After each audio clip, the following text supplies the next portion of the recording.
माँ दुर्गा को प्रसन्न करने के लिए जो सबसे उत्तम समय माना गया है वह है नवरात्रि। चाहे कोई भी नवरात्रि हो, इस समय में माँ दुर्गा की गई आराधना जल्दी सफल होती है। इस समय अवधि में जो भी व्यक्ति सच्चे निष्ठा और विश्वास के साथ माँ दुर्गा की पूजा आराधना करता है, उसे माँ दुर्गा की कृपा प्राप्त होती है और उसके जीवन से सभी परेशानियां और दुख समाप्त हो जाते हैं।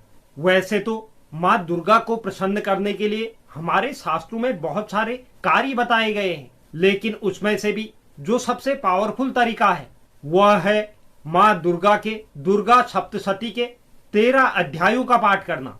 लेकिन आजकल के भाग दौड़ भरी जिंदगी में इतना समय नहीं होता कि माँ दुर्गा के 13 अध्यायों का पाठ यानी कि दुर्गा सप्तशती का पाठ हर कोई व्यक्ति कर पाए। इसके लिए भी एक बहुत आसान तरीका है जिससे हम कम समय में श्री दुर्गा सप्तशती के पाठ का पूर्ण फल प्राप्त कर सकते हैं। यह जो स्तोत्र है यह दुर्गा सप्तशती पाठ से ही लिया गया है, जिसे श्री सिद्ध कुंजिका स्तोत्र कहा जाता है।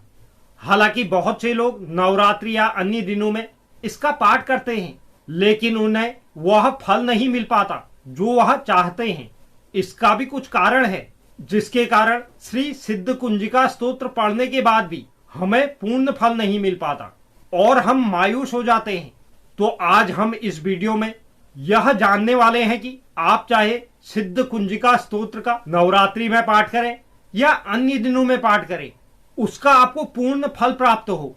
आप इसे आजमा कर देख सकते हैं, जो आज हम इस वीडियो में चर्चा करने वाले हैं। जो भी तरीका आज मैं आपको बताने वाला हूं, अगर आप इस विधि से कुंजिका स्तोत्र का पाठ करते हैं तो आपको 100% इस स्तोत्र का लाभ प्राप्त होगा। आपकी हर एक मनोकामना पूर्ण होगी, आपके जीवन से दुख कोसों दूर चले जाएंगे। तो यह जानकारी जानने से पहले आप वीडियो को एक लाइक जरूर कीजिए, क्योंकि आप इसके बाद भूल जाते हैं कि आपको लाइक भी करना है। आपका एक लाइक हमारे मोटिवेशन को बढ़ाता है। साथ ही जो नए व्यूअर्स चैनल पर है, चैनल को आप जरूर सब्सक्राइब करें और बेल नोटिफिकेशन भी ऑन कर लीजिए, जिससे चैनल पर अपलोड होने वाली हर एक वीडियो का नोटिफिकेशन आपके पास सबसे पहले पहुंचे। और आप वीडियो को लाइक और शेयर भी जरूर करें।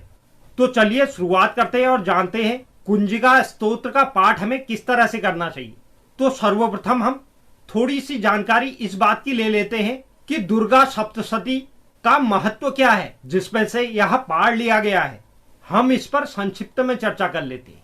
मार्कंडेय पुराण में वर्णित चमत्कारी देवी महात्म्य में माँ दुर्गा के विभिन्न स्वरूपों का वर्णन किया गया है। इसे स्वयं ब्रह्मा जी ने मनुष्यों की रक्षा के लिए बेहद गुप्त और परम उपयोगी मनुष्य का कल्याणकारी देवी कवच बताया है। स्वयं ब्रह्मदेव ने कहा है, जो भी मनुष्य दुर्गा सप्तशती का पाठ करता है वह परम सुखों को भोगता है।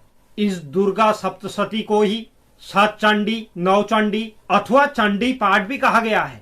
यह एक जागृत तंत्र विज्ञान है। दुर्गा सप्तशती के पाठ के श्लोकों का असर निश्चित रूप से होता है और हमारे जीवन पर तीव्र गति से इसका प्रभाव पड़ता है। इसमें ब्रह्मांड की तीव्र शक्तियों का ज्ञान छिपा है। हालांकि दुर्गा सप्तशती पाठ करने में आमतौर पर 3 घंटे का लगभग समय लग ही जाता है, लेकिन मैं आपको पूर्व में बता चुका हूं कि आजकल की भागदौड़ भरी जिंदगी में हर किसी के पास इतना समय नहीं होता कि वह इस पाठ को कर पाए। तो उसी के समाधान हेतु आज हम आपके लिए कुंजिका स्तोत्र के पाठ के संबंध में जानकारी लेकर आए कि इस पाठ को हम किस तरह से कर इसका पूर्ण फल प्राप्त कर सकते हैं। कुंजिका स्तोत्र का पाठ कभी भी अकेले नहीं करना चाहिए, इसी वजह से हमें पूर्ण फल प्राप्त नहीं हो पाता। आप अगर नवरात्रि से इसे शुरू करने जा रहे हैं तो नवरात्रि के प्रथम दिन से आप नित्य कर्म और स्नान आदि से निवृत्त होकर अपने पूजा स्थल पर जाएं। पूजा स्थल पर लाल आसन माँ दुर्गा के समक्ष बिछा लें और घी दीप प्रज्वलित करें। माता को भोग में आप खीर चढ़ा सकते हैं। साथ ही धूप दीप करने के बाद आप कुंजिका स्तोत्र के निमित्त संकल्प जरूर लें। संकल्प में आपको अपने हाथ में जल, अक्षत यानी कि चावल के दाने कुछ और फूल लेकर आप जिस मनोकामना की पूर्ति के लिए इसे करने जा रहे हैं या जिन परेशानियों की समाप्ति के लिए इसे करने जा रहे हैं, उसके निमित्त संकल्प जरूर लें। संकल्प में आप अपना नाम, गोत्र, तिथि, वार, नक्षत्र, अपनी राशि, इसका उच्चारण करते हुए आप संकल्प ले लीजिए कि आप लगातार 9 दिनों तक या अन्य दिनों में आप करना चाह रहे हैं तो 21 या 41 पाठों का संकल्प ले लीजिए। उसके बाद आपको दुर्गा कवच का पाठ करना है, फिर उसके पश्चात कीलक पाठ करना है, फिर अर्गला स्तोत्र के पाठ के बाद कुंजिका स्तोत्र का पाठ करें।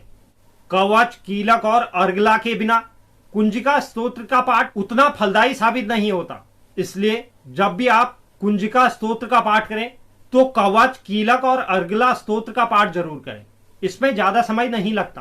पुराणों के अनुसार यह उपाय स्वयं शिव भगवान ने माता पार्वती को बताया था। अगर आप इस तरह से कुंजिका स्तोत्र का पाठ करते हैं तो निश्चित ही मां दुर्गा सप्तशती के पाठ के बराबर आपको फलों की प्राप्ति होगी। आपके जीवन से सभी दुख और परेशानियां दूर हो जाएंगी। आपकी हर एक मनोकामना की पूर्ति होगी और जीवन में सुख, समृद्धि, धन, ऐश्वर्य की बरसात होगी। तो यह एक महत्वपूर्ण जानकारी थी जो दुर्गा सप्तशती पाठ के संबंध में थी। उम्मीद करता हूं यह जानकारी आपको पसंद आई होगी। जो भी दर्शक चैनल पर नए हैं, चैनल को आप जरूर सब्सक्राइब करें, साथ ही साथ बेल नोटिफिकेशन भी ऑन कर लीजिए, जिससे चैनल पर अपलोड होने वाली हर एक वीडियो का नोटिफिकेशन आपके पास सबसे पहले पहुंचे। और आप वीडियो को लाइक और शेयर भी जरूर करें। धन्यवाद।